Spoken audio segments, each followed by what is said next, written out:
The Jurassic movies are well known for typically having an opening sequence that's worth remembering for later in their movies, some of which are ones that stay with us throughout the entire saga, whereas some of them mainly only just to be remembered for watching the movie. Well, today we're going over and ranking all 6 Jurassic movies opening sequences from worst to best. Hello ladies and gentlemen, and welcome back to another Jurassic World video. As I've already said, we're ranking all of the opening sequences from the 6 Jurassic movies to see which one really held the most importance and was the best overall. This is something I've been wanting to do for a long while now, but sadly never really got around to doing it until now. But here it is. Recently, we've gone ahead and ranked the 7 hybrid dinosaurs that appeared throughout this saga, so if you want to check out that video as well, then please feel free to head on over and watch that video. But for now, sit back, relax, get some snacks, and enjoy the video. Starting off this list and coming in at the very bottom may surprise some viewers here. Whilst I believe that this movie is the second best of the entire franchise, Jurassic World's opening sequence didn't really have too much to it. This opening sequence takes place back in 2012 during the first birth of the Indominus Rex.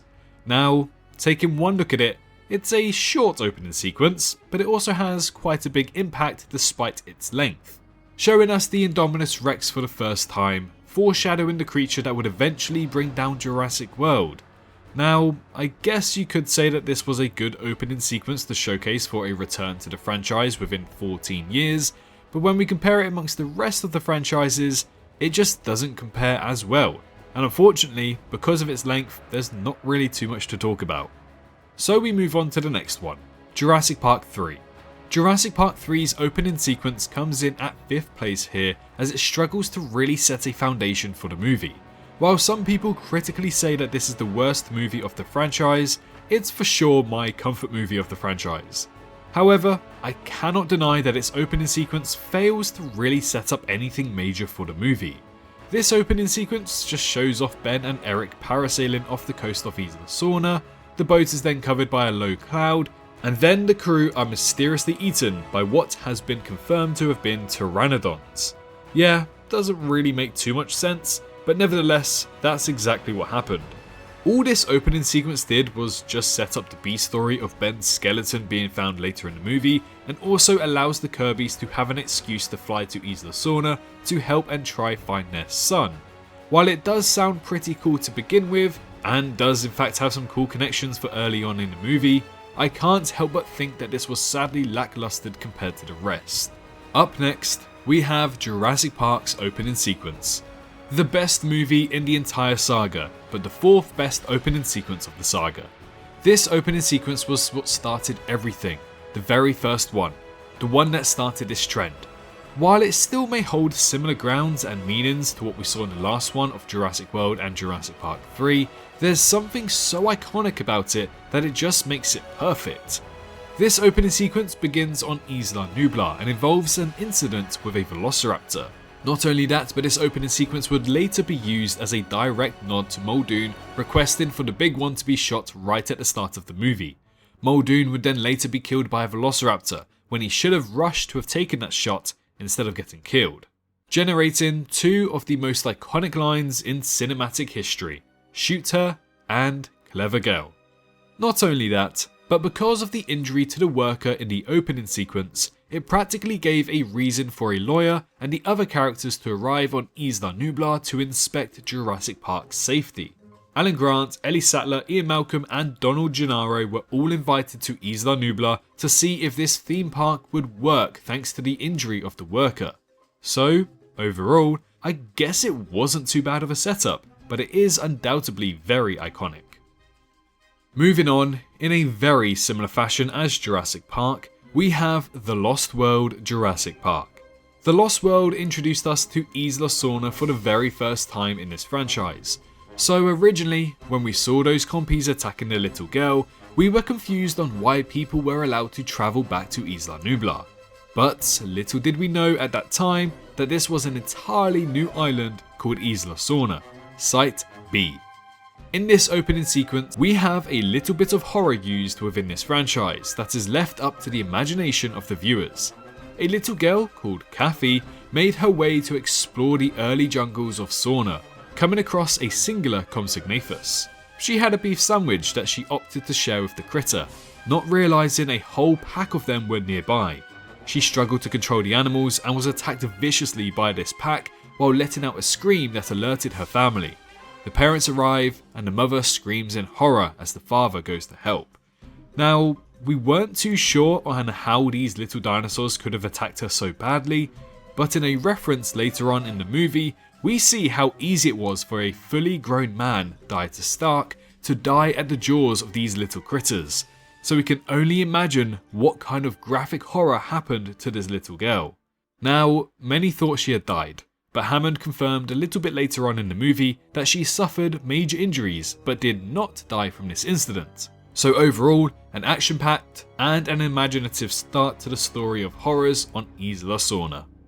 Now we finally get into the top two, and I think we already know what they are going to be. While some people aren't the best of fans, it's hard to ignore how incredible the opening sequences are for these two movies. In second place, we have Jurassic World Dominion. For this, I am not counting the prologue short film as the opening segment, but instead, I am counting the Now This New segment as the opening sequence. This opening sequence is perfect and exactly what we needed in this new age of Jurassic. There have been 4 years between Jurassic World Fallen Kingdom and Jurassic World Dominion. A lot has happened in those 4 years, so we obviously needed an answer to how we got where we were today in Jurassic World Dominion. And the opening sequence set that up very nicely. It explained a few details from Jurassic World Battle at Big Rock and further went on to give a little timeline of events about what occurred from 2018 to 2022. They also gave us an insight to this new world about the statistics of what people think about these events, as well as showing some new lines of work such as poaching and illegal dinosaur breeding. They basically expanded this entire world in just 2 minutes, as best as they could without it feeling too clunky, and to me, it was a fantastic way to get Jurassic World Dominion up and running. While there are some people upset that it didn't really focus on the dinosaurs on the mainland, all they have to do is be patient.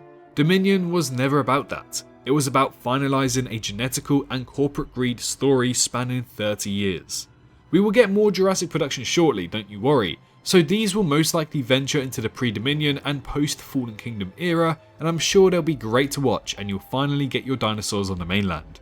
Either way, more movies are confirmed, so there will definitely be more dinosaurs on the mainland. However, despite on how good Jurassic World Dominion's opening sequence really was, Fallen Kingdom is undoubtedly the king of them all when it comes to opening sequences, maybe not the movies. And I think it is very safe to say that a huge majority would also agree with this. Jurassic World Fallen Kingdom's opening sequence opened up in 2016 with a dark and eerie tone, while Dr. Wu's men tried to go back and retrieve the Indominus Rex fossil so that Wu can create the Indoraptor. A lot of this represented a whole lot of what we were to expect for the movie as well, tension and horror. When Jack was on his way to close the door, we start off by hearing the little hoots of a Dilophosaurus nearby as it stalks its prey. We later see that Rexy was also stalking Jack after hearing the commotion going on Main Street.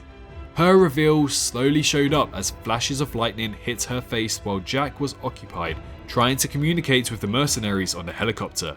Then, a great chase pursues down Main Street as Rexy gets agonizingly close to eating Jack.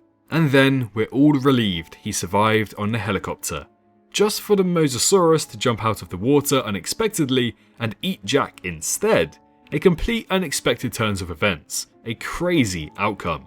We then see the doors of the Mosasaurus lagoon never shutting, allowing her to swim into open waters, eventually setting up Camp Cretaceous Season 4, Jurassic World Fallen Kingdom's ending scene, and also Jurassic World Dominion.